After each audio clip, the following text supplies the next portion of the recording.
Hi, I'm Dave Huxtable, and I went up to Santa Barbara the other day to catch up with my old mate Martin Gore from Depeche Mode.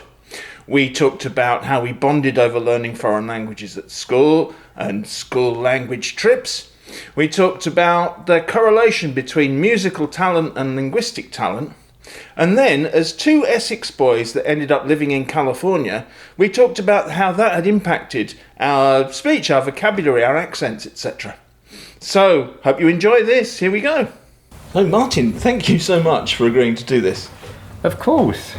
I'm excited about doing this. It's, as I said before we started, it's going to be way out of my usual realm. I bet. This is an interview that I don't get to do very often. I'm usually talking about the band or myself. Right. I don't often have to talk about other things. Yeah. And we've known each other for nearly 50 years. Yes. That's scary when you think about it. Nearly 50 years. I mean, it must. I mean, Yeah, it must be. I was definitely 15. I knew you when I was 15. I think before that. Yeah. And interesting, I mean, one of the I wanted to talk to you about was languages. And one of the ways that we kind of got to know each other was through school German trips. Yeah, so I mean, the first thing that's funny actually about languages and us and our school was being into languages was a bit of a quagmire in and of itself, wasn't it? Because if you bothered to like try and sound like the language you were trying to speak, you kind of got laughed at. Mm-hmm. Yeah, definitely. You know, most people had tried their hardest to not sound like the actual language. Yeah, it's not cool to try and put on the funny accent. And also the way it was taught. I mean, I don't think we were ever taught to pronounce things. No, well, looking from the teacher's perspective, you know, probably 25 of the 30 kids in the class didn't want to be there at all. You know? I don't think a lot of people realised the kind of school we went to. It was, you know, kind of like bottom of the rung, I would say, comprehensive school. It got worse after we left. Oh, apparently, yes. Yeah, so I hear. It got really bad. But it was pretty bad. Yeah. Already.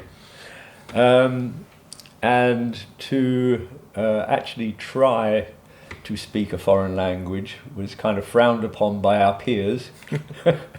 Well, probably. I mean, I think to try to learn stuff was frowned upon by many people. Yeah, it was. And something else I was thinking about was how, because it was taught, the grammar was introduced so slowly that, like, for the first year of French, you did nothing but the present, and you talked about, you know, where is the monkey and stuff. Yeah. France being a country that's running alive in monkeys. And then suddenly Niki Lesage, yeah, Niki Soraz. There was for some unknown reason, this monkey kind of grabbed his dad's razor, well, not his dad's, but like the dad of the family's razor, and like shaved. And there was a whole episode on that because you need to be able to talk about monkeys shaving. But then at the beginning of the second year, it was suddenly you did the past, so you'd done the present for a year, and then suddenly it was the past. And a lot of people thought that there'd been a revolution in France, and you know, you don't say "je regarde la télévision" anymore. You say "j'ai regardé la télévision." Yeah. So what do you think? What got you, having been, you know, one of the few people who was interested and was kind of braved the mockery to actually do something about it? What was it that grabbed you about languages? Yeah, everyone has a talent, and maybe I just felt like it was something that I was better at than a lot of the other subjects. Uh-huh.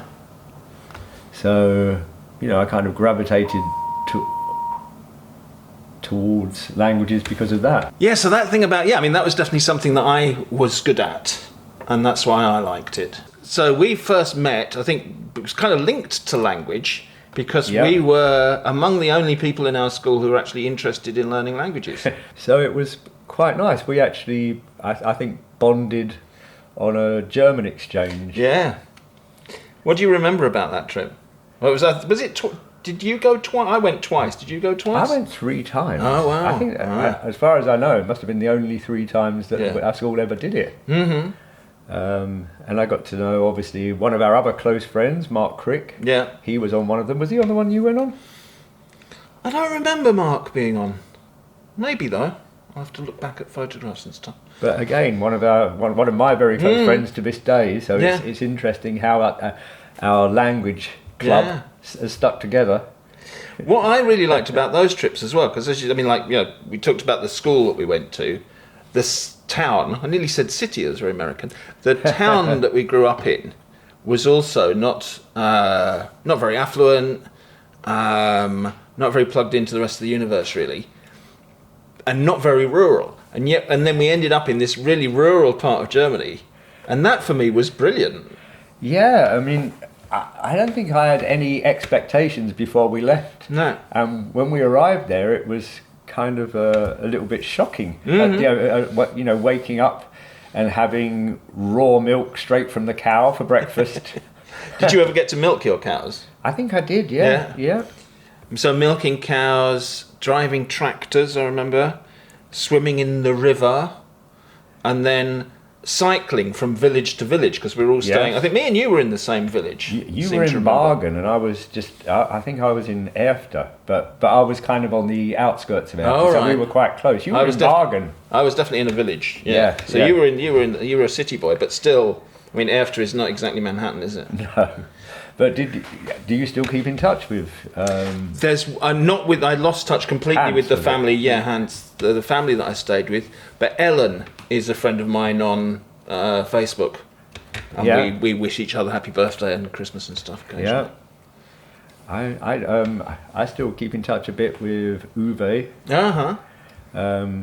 Yeah, he was actually ill when we played in Germany on the last tour, but his wife and son came. Cool. Oh, that's brilliant. So, going back to the school thing, what was it do you think that kind of attracted you to learning French and German, which was the only options we had? Well, we started off with French, didn't we? That Yeah. was kind of like everybody, I think, had to do French. And I think wouldn't say found it easy, but maybe found it easier than some of the other subjects that we were learning. And I also do wonder if there was an element of the Europeanness of it attracting me. Mm-hmm. You know, I like the idea of being able to speak another language, especially another European language. Yeah. And then if you were good at French, you were allowed to go on and take German. Yeah. So, you know, that seemed like a logical step moving on from French. Mm-hmm. Yeah, I can really relate to that European feeling. Or that, I mean, for me, I think it was the start of feeling international. Yes. That, you know, here I am born in this small triangle of the world, but my aspirations are larger than that, and you know, there's a whole world out there that I want to explore, and being able to talk to people is part of that. Yeah, absolutely. Which is going to really upset a lot of people here. It was such a shame that we decided not to be part of Europe. Absolutely. Yeah, no, I was gutted. Yeah. So you say you were good at languages. Well, Were I say good, I think there are levels like you know, who speak 10 languages fluently. I currently speak no languages fluently. So I'm, you know, I think at one point in my life, I think I was quite good at languages, and I actually did get better through the 80s, especially at German. But I really haven't practiced over the years. I mean, I just don't get the opportunity really much to practice anymore. We'll go on, because you lived in Germany for a while, and I want to ask you about that. But going back, staying in school for a bit, how about music? Were you good at music at school? I don't think that I engaged with the music program at school. I mean, I don't remember it being particularly engaging. I'm talking about secondary school here, and you know, I'm sure that we were still doing, like, you know, the what are they called, the glockenspiels or whatever. Yeah, because primary school's all right, because you just get to bang triangles and then do a bit of glockenspieling, but more glocken than spiel, really. I remember it being really frustrating because it seemed to be aimed at people who already had music lessons, like private music lessons, which, again, it wasn't the kind of school where that was a lot of people. No. And I remember being, because I was in the same music. Well, I was in the same year as Rob Allen, aka Rob Marlowe, and he knew all of this stuff. So the teacher would say, what's the difference between a quaver and a semi-quaver or whatever they are? And Rob would know, and he'd say, oh, "Okay, great." And it's like, "Yeah, but you didn't teach him that. His mum taught him that." And I was just like left behind. I don't remember even having to take music beyond a certain age either. It was one of the things you could drop. Yeah, definitely. And I remember once Depeche Mode started, an ex-girlfriend of mine had done music and had done A-level and stuff. And the head of music at our school said, who is this Martin Gore? Because I'm not really aware of him. And it's like, well, I think that says quite a lot about you, really. Well, there were a lot of musicians that went on to do stuff that came from our school. It was quite remarkable. But I don't think any of them took music. No, probably not. Maybe Alison did. I don't know. I'll have to ask her. Yeah. So Germany. You lived in Germany. Were you using German every day? I found that even then, I think I lived there it was for 2 years. I think it was 84 and 85. I found that, I would arrive at Tegel Airport, the airport at the time, and get in a cab and talk to the driver in my best German, and he would immediately speak to me back in English, because they liked, I think, every opportunity to be able to speak English. And was that the same for your social life? And I mean, I spoke a bit of German, but my girlfriend was much better at English than I was at German, so I didn't get a ton of exposure, the sort of exposure you need to get really good at a language when I lived there. But my trial by fire was in 1987 when me and my German girlfriend broke up, and I moved out to just round the corner somewhere, and we were still good friends, and she recommended an East German builder to me. Who was a friend of her sister's, I think. Right. So he was like a jack of all trades. He could do absolutely everything, and I was moving into a shell of an apartment. So he basically moved in with me for 2 years, and he didn't speak a word of English. So they weren't big on teaching people English in East Germany. No, I mean, I often wonder now, how did he get from East Germany back then? I mean. Yes, what year was this? This was 87, so it was before the fall of the wall. So I don't know if he'd, how he got borrowed under something or swung over something. Yes, I should know the answer to that, but I don't. You were probably too busy talking about where to put walls and stuff. Yeah. Or maybe you didn't. Maybe you were uncomfortable mentioning walls. But that was really, I think that was when I was at the pinnacle of my German skills, because I mean, literally from getting up in the morning to like dinner time, I was pretty much surrounded by Werner. Yeah, he was there. He was omnipresent. Great. Doing stuff in the house. And so, were you doing those things that people talk about? Thinking in German, dreaming in German. I was definitely able to, think in German. Yeah, I mean, you have to when you're that kind of immersed in it. Yeah. And essentially, you were saying, I speak a lot of languages, and you're quite a successful musician, if one might say so. Do you think that those talents are in some way linked, and that you went on that side, on the music side, and that was your kind of musical genius? I do often wonder, actually, if whether the language aspect actually helped with the lyrics, the writing of lyrics.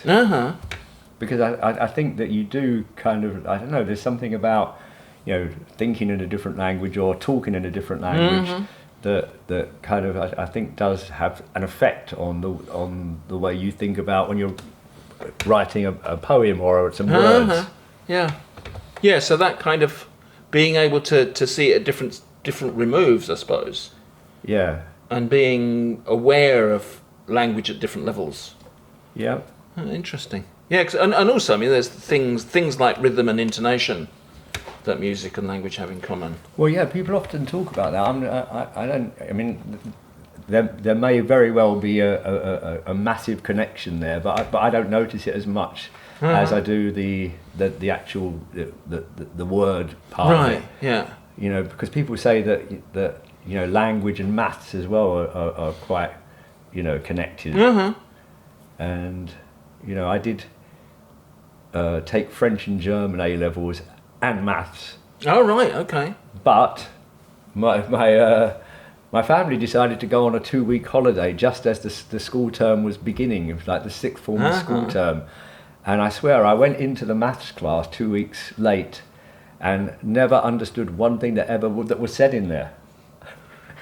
Yes, I had a similar experience. So I wanted to do French, German, pure and applied maths. And so first they said, well, you can't do 4 A levels. In that school, wasn't a thing that you could do. But I did start and so it had nothing to do with your parents' holiday. I started whatever it was called after your O levels, and then you had a few weeks where you did you started your A level subjects. I didn't understand a word. Yeah. So it was like, okay, we finished this syllabus, and now we're going to start that syllabus. And we haven't noticed that actually there's a big gap between them. I mean, some people carried on, so they must have succeeded in some way. Yeah. But it was just like, I used to like maths. I don't understand a word that's going. I don't understand anything. Yeah. So maybe those 2 weeks had nothing to do with No, it. I think those 2 maybe weeks me had and you were nothing at the same level with maths. And then they said I couldn't do it because it clashed with German. They couldn't timetable it in such a way. I wish that had happened with me, and I'd wasted those you 2 years. carried on doing it? Why? I've no idea, because I didn't understand a word. I mean, I was just like listening to words in there, and numbers, and you'd been good at it before?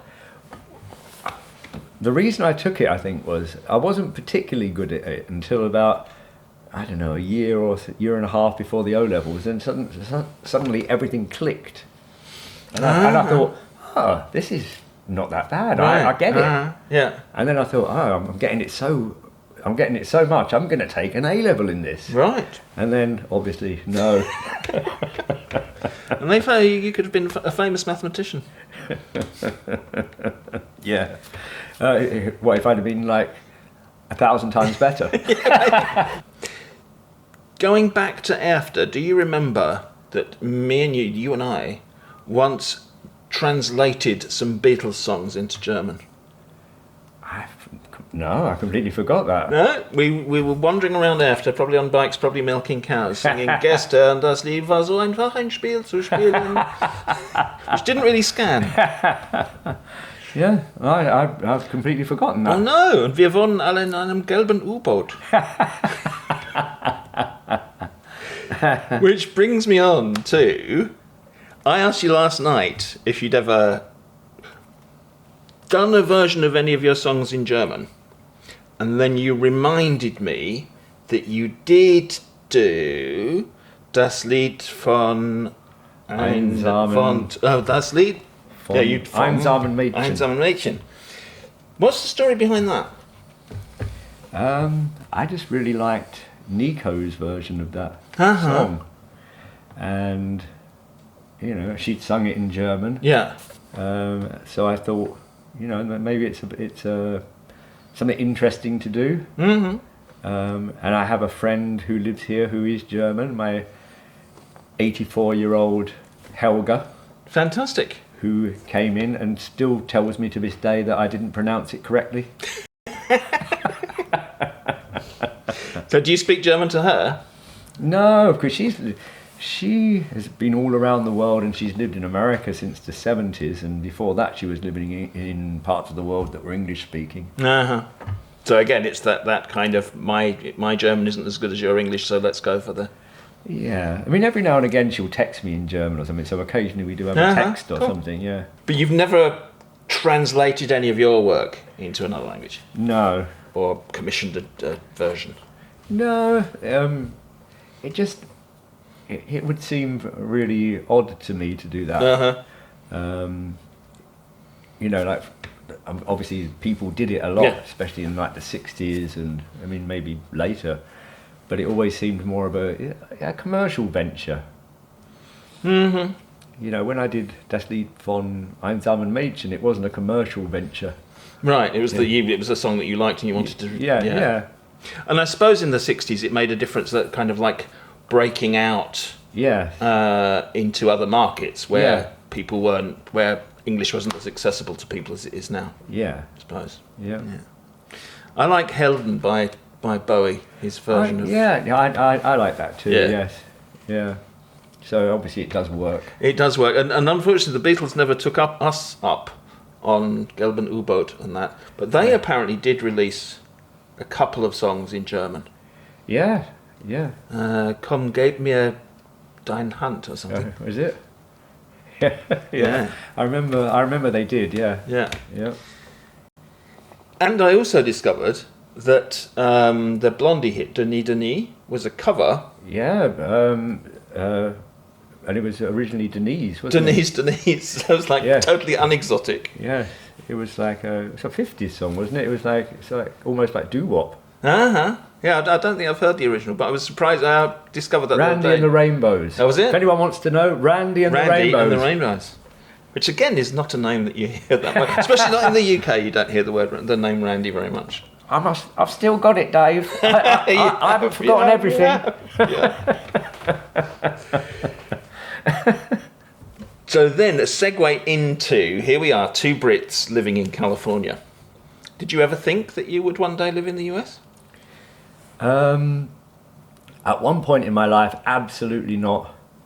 In fact, I think it was about 2 years before we actually moved here, maybe a year and a half. It wasn't very long. Mm-hmm. And my ex-wife was really into going to get her fortune told, and there was this guy in Los Angeles, and my older children used to like going to him as well. And apparently he was like amazingly accurate, and I was like, I just poo-pooed all of that stuff, never wanted to go anywhere near him. And one time she came back and she said to me, he says we're going to be moving to California. And I said, dream on. I said, he may be accurate a lot of the time, but I tell you what, that is not happening. And it was only like about 3 months after I'd been living here, one day I woke up and I thought, oh yeah, that guy said we were going to move to California. Wow. So what changed? I think at the time it was, we had two youngish children. I think I was really trying to keep the marriage together. My ex-wife wanted to move back to America. Right. She was American, so I think I just went along with the flow. I mean, I wouldn't have been my first choice at that point. But you don't regret it? Well, 20-something years later? After you live in, especially Santa Barbara, I mean, it is a paradise. It is gorgeous, yeah. When you don't have forest fires or mudslides or debris flows. Indeed. Yeah, because you were evacuated at one point for those kinds of things. When all of those things are not happening, it's a great place to be. Right, yeah. But you, as they say, you haven't lost your accent. That's or have true. You? I don't think so. I don't think so either. No, nor have you. No. But some people do quite drastically. Yeah. And I always find that very interesting. You were saying you had a theory. I am. Maybe if you're. Well, I would just like to say one thing. This doesn't apply to you because you actually went for your citizenship. Mm-hmm. So you obviously don't mind having a dual citizenship. Indeed. I mean, I actually resisted being an American citizen, so I'm just a permanent alien. Or what, resident alien. A resident alien. No, I'm not a permanent alien. I could get kicked out very soon, actually. As could lots of people, sadly. Yes. So I resisted that part of it, and I think that, I think if you're comfortable within your own skin, mm-hmm. and you're yeah, I don't think you feel a need to like maybe fit in as much. Yeah. Yeah, so I suppose it depends on to what degree you want to conform. Yeah. But it's odd with me because whenever I've lived in places where they speak other languages, I've always been really, really keen on not appearing foreign, knowing where things are and how things work, and not sounding foreign. Yeah. Whereas here, I sound foreign, and I don't mind. Well, is that partly to do with the fact that people quite like Brits over here? Yeah. Although I find that annoying. I find the I love your accent thing a bit annoying.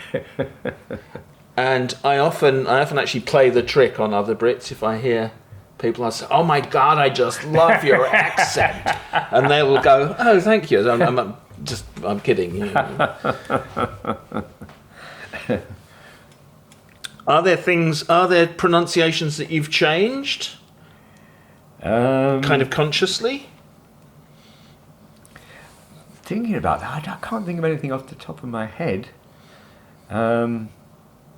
I do notice very occasionally that there are words that the Americans have that are actually better than our words. Can you think of an example? Yes, the best one I think is sunscreen. Oh. What do we call that? Suntan lotion or something? Yeah. I mean, that's exactly not what it's not. Yeah, that makes it sound like it's some magic cream you put on and you get a tan. Yeah. That's a good one. I like it. Are there any others? Come to mind? No, that's the one that comes off the top of my head. But every now and again you'll find something, and then. But there are a lot. I can't think of one off the top of my head even now. But there are a lot where we seem to have the. Our original version hit the nail on the head, and they've gone and like made it into something crazy. Are there any Americanisms that you can't imagine yourself ever saying?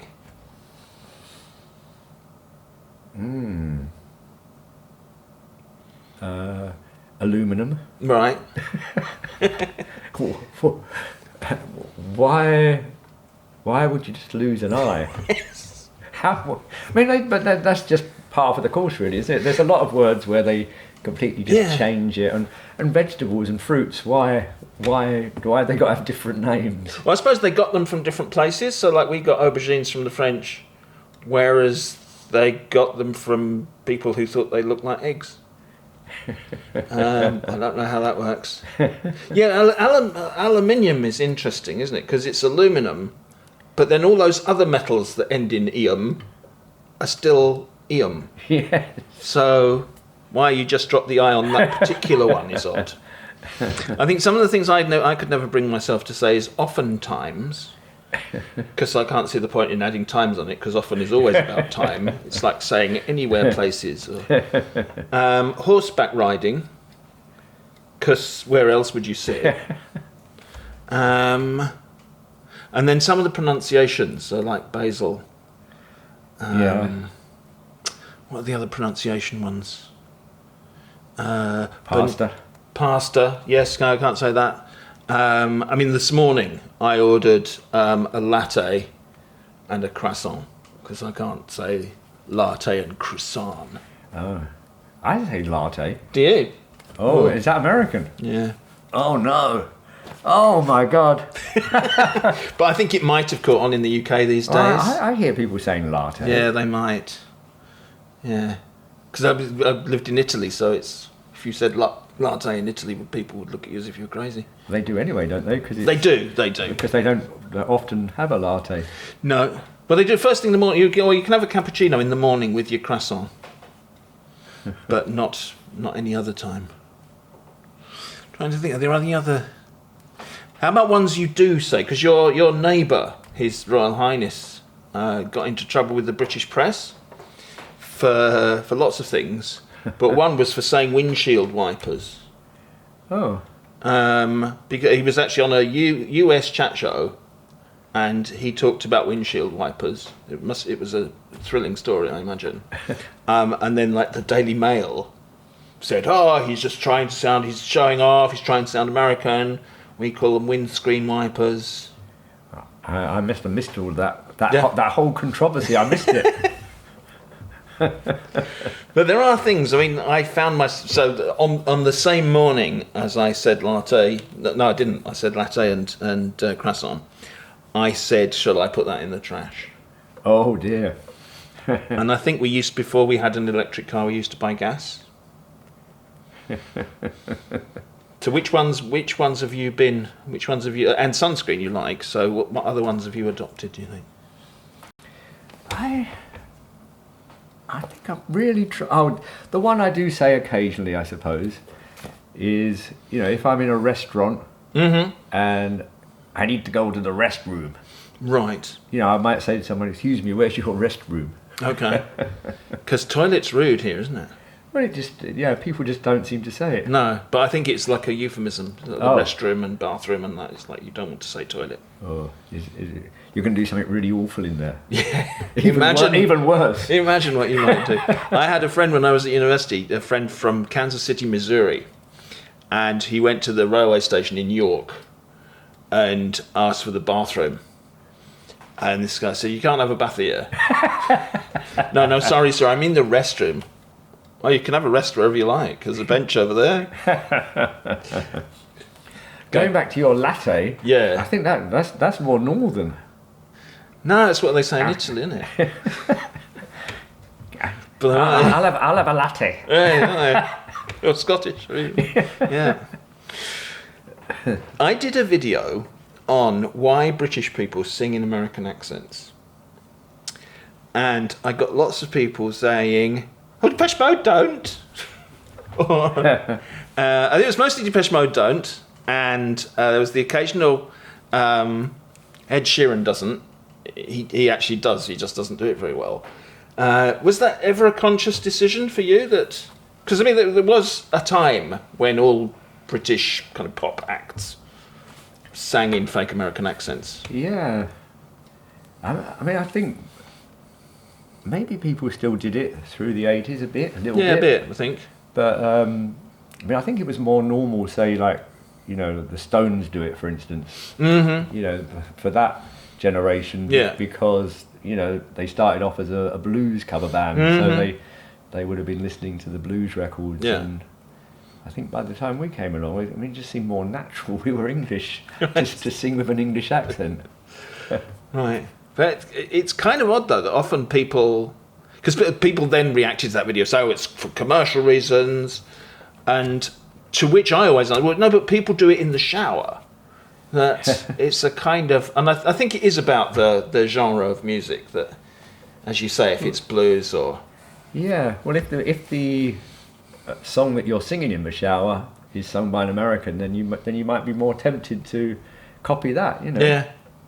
And I think there is something about that it's... And I've found that with learning languages, that it's kind of easier to imitate pronunciation if you're singing. That people do kind of tend to go the whole hog and imitate the pronunciation and the kind of, you know, voice quality of the person and all of those things. Yeah, maybe there's something about it makes it easier to, you know, and more enjoyable maybe to sing it like that. Yep. Great stuff. Well, I think I've exhausted all my questions. Okay. Is there any other linguistic topics that spring to mind for you? So do people ever interview you? I interviewed myself once. I did a video. It wasn't very successful, but I did a video where I was me, being interviewed by Colbert. Can you tell us what is a polyglot? Yeah, there's no standard definition of a polyglot.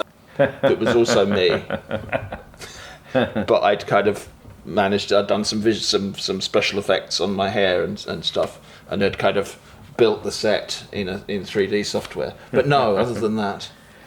So I was just going to ask you. So you speak 10 languages proficiently. Yeah, on a kind of sliding scale of proficiency, and like you were saying, if you don't use them, Yeah. they kind of slide off the edge. And how many countries in the world have you lived in?